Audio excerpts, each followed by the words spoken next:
Tom Trento, director of the United West, with a fascinating team of powerful ladies today.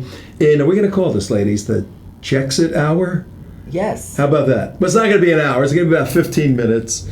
And we're gonna look at a phenomenal movement that has occurred in the past year or so, and understandably so.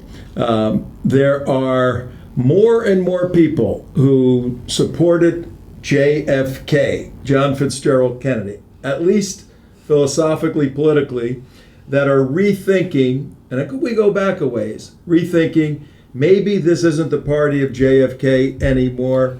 Sophia, hello, welcome to our time together. Thank you so much. And you, How are Michelle, you? welcome back. Welcome. Tell us, you guys know each other very, very well. Tell us briefly what the JEXIT movement is all about as it relates to the Democrat Party. The JEXIT movement is about educating and informing our fellow Jewish Americans that they need to exit the Democratic Party because basically the Democratic Party has abandoned the Jewish people. So we are trying our best to inform them and to get them to understand how important it is to stand against anti-Semitism and stand united with the rest of us in order to fight this anti-Semitism and also to support the president who's the greatest friend to Israel and the Jewish people. All right, you said a lot of controversial stuff there. We'll get into some of it because it's a controversial movement. Sophia, who are you and how'd you get involved in all of this stuff? Oh my goodness, that's a loaded question. Yes. I started getting involved with the movement because I noticed that the rise of the new anti-Semitism is expressing itself through the hate of Israel.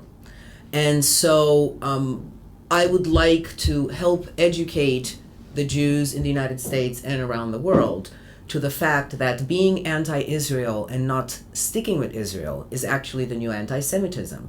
There's only about 15 million Jews left in the world, and they need to understand that Israel is their insurance policy against another genocide. Okay. What has life been like since you started the JEXIT? You were the founder of the JEXIT movement. And by the way, the United West has joined up with you guys to go to Israel together in May of 2020 on an election mission. We're going to meet with some of the expats there who still can vote over here. We're going to meet with Israeli politicians. Once they figure out who their prime minister is, get all of that sorted out. And then we're going to come back at the end of May to be fully equipped to educate people to vote intelligently. That's what we like to say around here. How has life been for you on a personal level once you started a movement where you're telling Jewish people, leave the damn Democrat Party? Well, basically, I've made so many friends. I thought that perhaps coming out of the closet and sharing my views and my passion that I would be basically ostracized. But I've gained so many more friends and a lot of supporters like Sophia. She's a member of our organization, a valued member of our organization. And we have done some incredible things. We got a permit to stand on Capitol Hill and speak out against some congresswomen that are vocally against Israel and the Jewish You mean the people. nutcases from Michigan and Minnesota? Okay. Ilhan and She's Rashida. so nice. Ilhan and Rashida. The squad. The squad. The Jihad squad. Yeah, we're the Jew squad. Yeah, there you go. And we gained so much support and members, so we've sort of built a little army, if you will, and a little groundswell with our movement, because basically we are just citizens speaking out, and we're questioning our Jewish representatives in the government as to why they're not leading this movement and they're not speaking out. And it moved me and scared me enough to take the risk and speak out. And in doing so, I've been rewarded by having amazing women, again, like Sophia and Karen and Alexandra and Jody. We all, Jewish women, conservative Jewish women, have spoken out, and it's empowered us. and we've gotten a lot of, like I said, followers and members, and it seems like a big family. It's like a family, and we're doing events, and we are trying to unify and get people to discuss these issues and somewhat agree to disagree. I went. Let me interrupt you for a second. Discuss these issues and agree to disagree. The first thing that hits me, Sophia, I'll ask you this. Yes. And come in. You have a typical Democrat Jewish person, New York, New Jersey. I grew up in New Jersey, all my life, and but they have an allegiance to Israel, right? I mean, they love Israel, but they also have an allegiance to the Democrat social issues, to abortion, to gay rights, and they're in conflict. They look at the Republican Party and they're pro-life and they're opposed to gay marriage. What is this Jewish person? What is your message to them? Because they're almost like in between two worlds. Well, I think the most important thing is to stand by Israel, is the defense of Israel. So what I would say to them is any politician that votes, for example, to boycott Israeli products is actually engaging in anti-Semitism. And so I would urge them to stick by Israel, put all their differences aside, and just realize that, like I was saying earlier, Israel is insurance against being ostracized, against even genocide. So we need to make sure that Israel remains an ally of the United States, that we stick by Israel, and everything else can be discussed, but allegiance to Israel must not be questioned. Well, that raises a national security issue Right. regarding Israel. You lived in Israel. Yes. Why should the United States have this kind of unique relationship with Israel? Well, Israel is, like you said, they're giving us the everyday knowledge that we need in order to fight the enemies that we have. They live it every day, and they are the greatest in terms of technology for us to use in order to fight the enemy that we have at hand. As far as what we wanted to do when we go to Israel is to kind of bridge the gap between the Jews over in Israel voting for President Trump as opposed to the Jews here voting for President. There's a huge gap. Differential, right? yeah. And we also wanted to get some testimonial and find out some data as to why that exists that way. I don't know the answer for that. Yeah, why do the Israelis support President Trump so much? They can't vote for him, but Americans can, who live there. Right. And why? What is their perspective? What do they see in the hotbed of the geopolitical Middle East, with Jerusalem in the center of all of that? Big issues. So how do you convince this individual? I'm pro-abortion. I'm for women's rights. I'm for all gay rights. I love Israel intently. I don't want to become a Republican. What do I do? Well, in Israel, actually, all of these issues are accepted. Israel is not like the countries that are under Sharia, where they'll throw you off a building if you're gay. And so it is the only democracy in that area. It's one place that actually has the same values that we do and the same social acceptance that we have. And I don't see a conflict with that. But if I leave the Democrat Party, I have to become a Republican? Is that how this works? I don't think so. I don't think so either. I don't No. think So what do? you don't have to identify with everything a Republican, but you have to recognize and share the same common goals for America.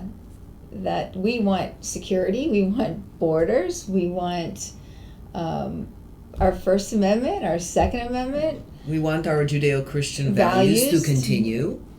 So you're saying by implication that the Democrat Party, we talked about the JFK shift. Mm-hmm. Ronald Reagan used to talk about his three-legged stool: national security, economics, and social concerns, social issues.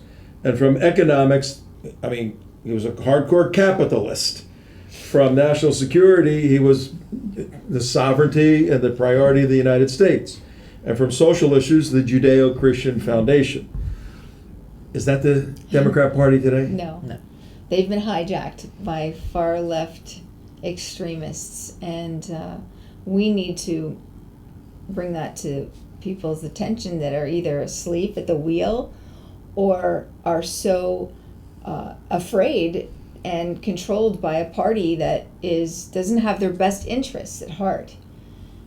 Has anybody done this? Has anybody JEXIT it and said, you know what, you guys are right, I'm out of here? Well, we did have a lot of success with the JEXIT Facebook page. We have testimonials and people that shared their testimonials with like-minded people, and they actually, we took 4 JEXITers that spoke before JEXITers, that's pretty good. I'm a 4 JEXITer. JEXIters that we I was a very proud mother in the audience. They spoke before President Trump took the stage in Las Vegas at the RJC National Conference, and they shared their testimonials, and it was really exciting, and their speeches were just amazing. And so we do have JEXIters that are on our Facebook page, and they share. And then we also started another Facebook page called Democrats Anonymous for those that needed a little 12-step help. You guys are slick. So they go to Democrats Anonymous, and they can Democrats Anonymous. Yeah, and they can talk about how it's they're on the fence a little bit, and they're coming out of the closet, and they need a little push, or they already did, and they just need a little 12-step love and hugs. And you have 12 steps? I mean, you actually have 12 steps? You do? That's funny. It's you can't lose your sense of humor in all of this, and that's where it comes in. Now, the people that you've seen who have come out, and I know there's some pretty prominent people, mm-hmm. I've heard, what do they say? Do they say, oh, I feel so much better? Or do they say, ay, now my family's going to... I mean, what do they say? Well, without naming any names, I actually ran into my rabbi not too long ago, and he was wearing a Trump yarmulke. And I congratulated him on it. I said, what a great yarmulke. And he told me that he was about to vote for Hillary until his son, who's actually in college, explained to him what was going on and convinced him to vote for Trump. And he did his research, and he became such a Trump supporter that now he's wearing a Trump yarmulke. Now, along those lines, rumor has it you grew up in Romania. I did. In a communist regime. Yes. But you avoided becoming part of the Politburo or the People's Republic there. Right. But you did have a little dance with communism in 2008 or something? Yes, unfortunately. I was very, very angry because I could discern the globalism that was going on with Bush, and we were going into a depression, and I could see what was going on at the Clintons, but I didn't really do my homework with Obama. And I was very angry at Bush, so I switched parties, and I voted the wrong way, and I'm horrified. I apologize. I will say in my defense that many people who voted for McCain and Romney now are equally horrified. And so we're just realizing that it was one party with 2 heads, and that we've all been duped, and so that makes me feel a little better. And then this guy comes along that throws a big wrench into the middle of everything. I thought it was the best thing. When he came down that escalator, I thought to myself, he's going to be such a pain for all involved, on the right and on the left, who were a great disappointment to me, that I became a Republican again just so I could vote for him. What did you think about his promise, his campaign promise to move the embassy in Israel from Tel Aviv to Jerusalem? What did you think? Well, you were there. And I was there, I baby. heard about the flag with flowers, and I was supposed to be there. That's a very sore subject, but I was so excited, and I don't even know what to say. It was just amazing. His love for the Jewish people and Israel surpasses any president that we've ever had. So I have the greatest respect and admiration and love for him, and I will fight for re-election. And you? I was enchanted, especially the way they did it, the way the governor, Ron DeSantis. Yeah, he was there. Yeah. Now, yes, the way he went and he found the building, and very quickly, without too much expense, they said, you know what, let's do this quickly, let's do it now. And I was very impressed by that and very happy that they did it like that. And those of us who have been in the counter-jihad movement and national security, when he said on December 6, 2017, he was going to do it in May 14th of 2018, even we said, we better get ready for trouble in the streets of the urban cities worldwide. Muslims are going to go nuts.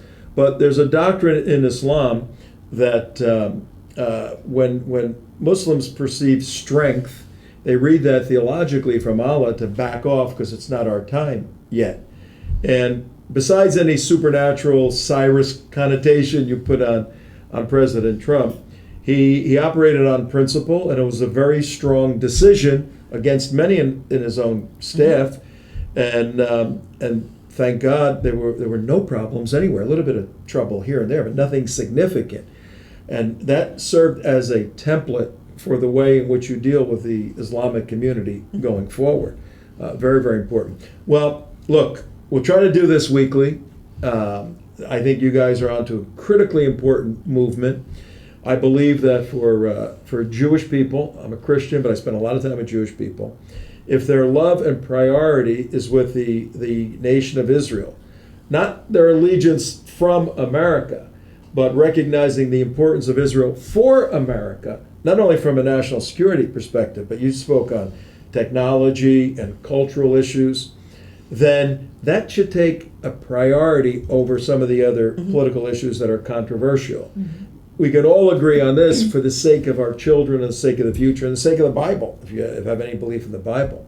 So I think you're on the front edge of a very big movement. We're going to help you however we can. How can people get in touch with you guys and your movement? They can join us on our Facebook at #JEXIT, JEXIT. Our website is jexitusa.org, and our Twitter is JEXIT at JEXIT, the number 4, Trump. Got it. Why don't you take 30 seconds or so and close us out, Sophia? Well, like I was saying, there's only 15 million Jews in the world, and Israel is our insurance that we will not be persecuted. And so it's very important for all Jewish people to pay attention to what politicians are voting against the best interests of Israel and which ones are the ones who want to divide us from Israel, because that is a weakness. And I hope that the Jews in the United States of America will be able to realize that and unite with Israel. You mentioned our event on October. Oh, of course, we have. That's We big, have yeah. we have an You're event. getting a big stake there, Yes, too. we are having an event on October 20th in Washington, D.C. at Trump International. My safe space. Yes, America's living room, my favorite resort ever. And we're going to have speakers. Yes. And looking And forward to lovely it. brunch. Lovely brunch as well. Do you have a Eventbrite is on Facebook, yes. do you have a lead speaker or anybody, or did you find somebody yet? Yes, or we did. you got Our some- keynote speaker is going to be Roger Stone and Lieutenant. That ought to make some waves in Washington, Yeah, it's gonna be D.C. right before his Yes. big trial Yeah. date. He's a hardcore supporter of Israel. That's good. Yes, very Yes. much so. And he has great stories and interesting stories with Nixon and so on and so forth. And Lieutenant Stephen Rogers will be guest speaker. Excellent. And Martha Bonetta will be our MC. So we're going to have a lot of fun and great food and great friends. Looking forward to it. All right, from the studios of the United West, here we are with the ladies, some of the ladies. And you got men and you got a whole thing going on at JEXIT. Go check them out. Very, very important movement. We'll see you next week. Get it done. Shalom. Ladies. Thank you very much. Shabbat Shalom. Shabbat Shalom. Yeah.